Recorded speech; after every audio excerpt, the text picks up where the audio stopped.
This one is very, very serious. A mother is making some serious allegations against her 4-year-old son's father. You're gonna hear what she has to say from her own mouth. I must tell you this. Yeah, man, I must tell you this. Due to YouTube's policy, I'm gonna have to edit some of what she's saying. Meaning, you will see what she's saying, but you're not gonna be able to hear it. I hope you understand, because I have to do what it takes to protect this channel. Remember, how you doing? I'm good. How are you? How are you? I'm good. I'm good. You want to introduce yourself? Hi, everyone. My name is Nikisha Williams. I am the mother of Caleb Williams. Mm-hmm. That's who I How am. old? How old is Caleb? Caleb is 4 years old. So tell me, and you're living in the United States, right? Yes. Okay. You don't wish to say which state? I live in Connecticut. You live in Connecticut. Okay. Yeah. Caleb is your only child. No, my first. I have a 7-month-old Okay. as So what well. what what is happening? Tell me what's happening. Okay, so basically, Caleb had went and spent some time with his father, spent about 5 days, came back. The following morning, he was complaining about his bottom hurting him. So, well, itching is what the word he used. He said his bottom was itching him. So I figured he needed to bathe, brought him to the shower, bathed him. He said it was still itching. It was still itching. Took him out the shower, brought him to the room. And when I brought him on the bed and look and examine his bottom, it's like you can see that something was done to him. Like as soon as you look at the image, you Yes. know somebody Mhm. touched him. Yes. Yes. After that happened, I started to ask him like, did anybody, etc. Did anybody? He wasn't telling me anything at first because it seemed like he was scared to talk. So, we have a good relationship, Caleb and I. He's comfortable talking All right. to me. Let's just step back a bit. How long ago was this? This happened.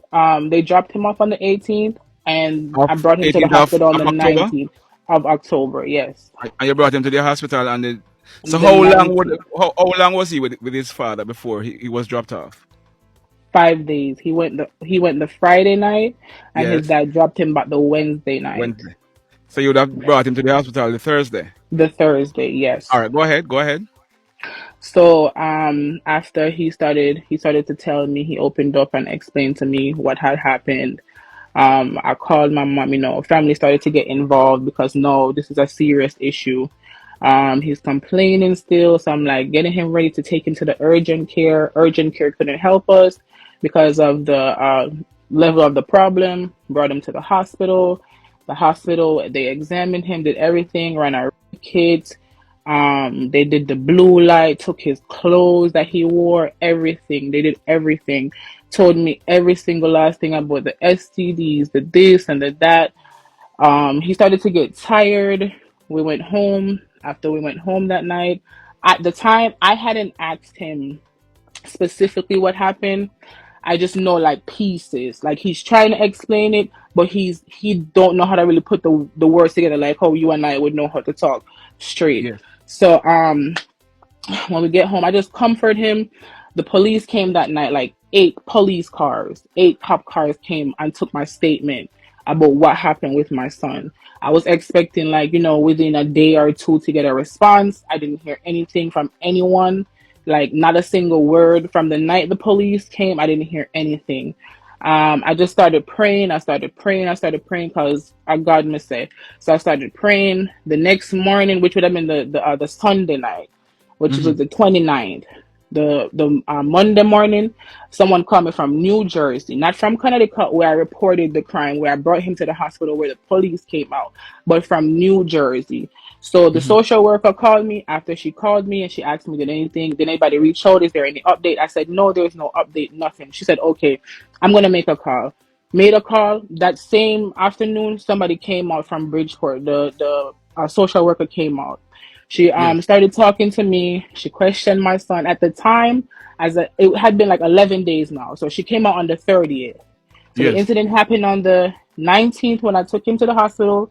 She came out on the 30th. So at this point, it had been 11 days. I hadn't questioned Caleb. I didn't ask him anything. I didn't say anything to him. I just let him rest.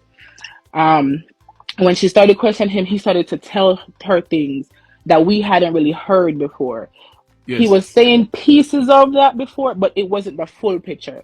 So now Yes. he's giving us a full view of what took place, how his father did what he did to him, and etc. etc. I'm like, okay. The social worker said, don't say anything, don't give no response, nothing like that, because they're going to do an interview. They're going to interview him, record him, his statement, so that he wouldn't have to go to trial and testify. Yes. After she came that Monday, the Tuesday they called me. I made an appointment for the Wednesday, and I brought him that Wednesday to do the interview.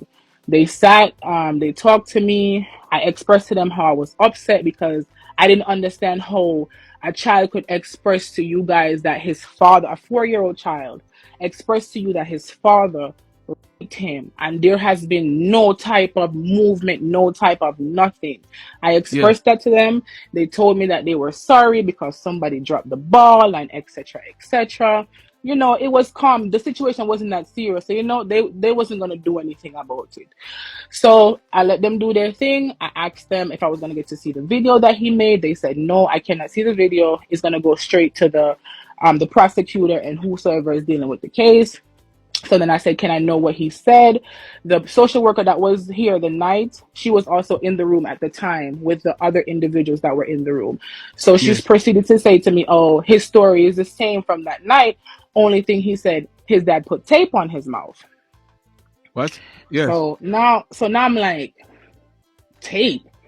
So I'm shocked, but at the same time, my son is my priority. So I have to try and keep my composure. So we go home, I sit him down, and I finally decide to ask him, Mm-hmm. Caleb, what happened? Do you feel comfortable talking to mommy and telling mommy what happened? He said, yes, mommy. So I said, Yeah. can you show mommy what happened to you? Caleb said to me, Mom, my dad put tape on my mouth. Yes. He said to me, if I scream, I won't get any candy. But if I don't scream, I will get candy. He Yes. laid Caleb on the bed, on his stomach, climbed on top of him from behind, and started to Caleb. The girlfriend, the father's girlfriend, is in the bed next to them. She wakes up because Caleb has obviously a reaction to what his father is doing to him. He's Yes. a child. I'm an adult. And if somebody touch my bum, I have don't do that. Much Yes. less a child to go to that extent. You have to understand he had to be in some excruciating pain. Yes. Excruciating pain. So the girlfriend wakes up.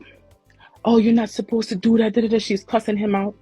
That wakes up the grandmother because they live in a 1-bedroom apartment and the space is tight, so you can hear. That wakes Yes. up the grandmother. The grandmother come out. She beat him, beat the father.